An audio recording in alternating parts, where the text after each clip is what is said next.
نبی علیہ السلام نے ایک مرتبہ میں عائشہ سے فرمایا، عائشہ اس بات کے اوپر میرا بڑا پریشان ہو جاتا ہوں، بعض دفعہ سوچتا ہوں، غم ہو جاتا ہے کہ میرے بعد تم سب کی کفالت، میری بیویوں کی کفالت کون کرے گا، کیسے ہوگی، اس کے لیے کیا انتظام ہوگا؟ اسباب کی دنیا میں انتظام تو کرنے ہیں نا، اس کا کیا ہوگا؟ تو یہ فکر تھی آپ کو، جس کا عائشہ صدیقہ رضی اللہ عنہ نے فرمایا اور اطلاع دی امت کو۔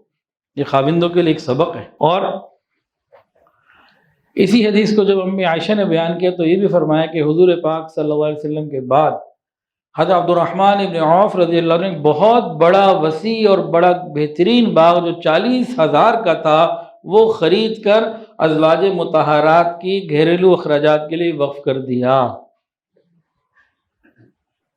وازواجہ امہاتہم، بچوں کا کام ہوتا ہے نا وہ بڑوں کا خیال رکھیں۔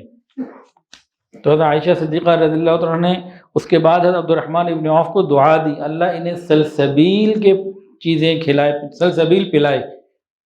جنت میں ایک چشمے کا نام بتایا جاتا ہے سلسبیل، تو دعا دی۔ ویڈیو کے نیچے سبسکرائب کے بٹن پہ کلک کریں، بیل کے آئیکن پہ کلک کیجئے تاکہ ہر نئی ویڈیو کی نوٹیفیکیشن آپ کو مل جائے۔